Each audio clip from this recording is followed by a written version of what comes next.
دادگای عێراقی و پارتی نووسینی لەتیف فاتح فەرەج.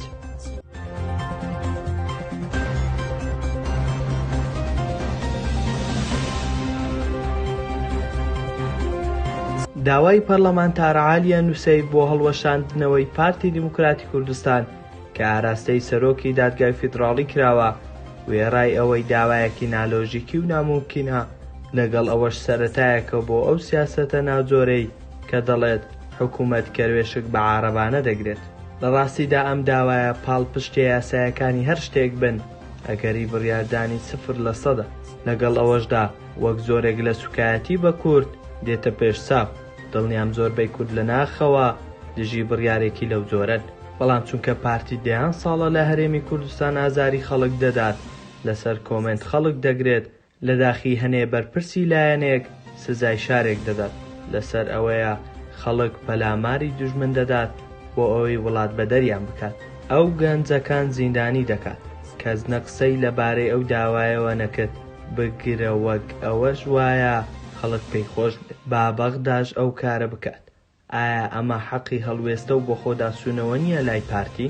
ڕێک لەو کاتەدا کە پەرلەمانتارێک داوای ئاراستەی دادگای فیدراڵی دەکات، دادگای تاوانەکانی کەرکووک سزای 6 ساڵ زیندانی بەسەر ڕێبوار تاڵەبانیدا دەردەکات. ڕێبوار تەنها تاوانی ئەوەیە ڕێگەی بە هەڵکردنی ئاڵای کوردستان داوە لە کەرکووک. کەرکووک بەپێی مادەی 140 دەستوری ساڵی 2005 ناوچەی کێشە لەسەرە. هەڵبەتە من کاتی خۆی وەک یەکەم کەس لەسەر هەڕەشەی ئەو مادەیە بۆ کەرکووک و ناوچەکانی تر بە درێژی وتارێکم نووسی. ئەگەر گریمان ناوچەی کێشە لەسەرە کە من بڕوام وایە کەرکووک ناوچەی کێشە لەسەر نییە و بەشێکی گرینگە لە خاکی کوردستان و یەکێکە لە شارە دێنینەکانی کوردستان، ئەوە چەند بۆ بەغدا و لایەنە عێراقیەکان ڕەوایە ئەڵای عێراقی تێدا هەڵبکەن. 1000 هێندەش بۆ کورد ڕەوایە، بەڵام کورد بوێری و قسەکەر و جوامێری ئەو بوارەی نییە. بۆیە پەیکەری پێشمەرگەشکە ئاڵای کوردستانی لێ سەندرایەوە و ئاڵایەکی عێراقی دراوەتە دەستەوە. ڕێبوار تاڵەبانی بە هەڵکردنی ئاڵای کوردستان نەنا قانونی کردووەنە پێشێلی دەستور، بەڵام دادگای تاوانەکان بەو بڕیارە دەیسەلمێنێت دادگایەکە ویستی فاشیانەی بەسەری دازاڵە یان بەسەر ئەو کەسەدا کە بڕیارەکەی داوە.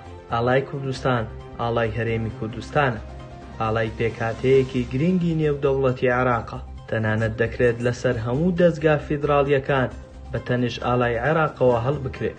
سزادانی خەڵک لەسەر هەڵکردنی ئەو پەڕی سوکایەتیە بە کورد و کوردستان. بای بای عێراق.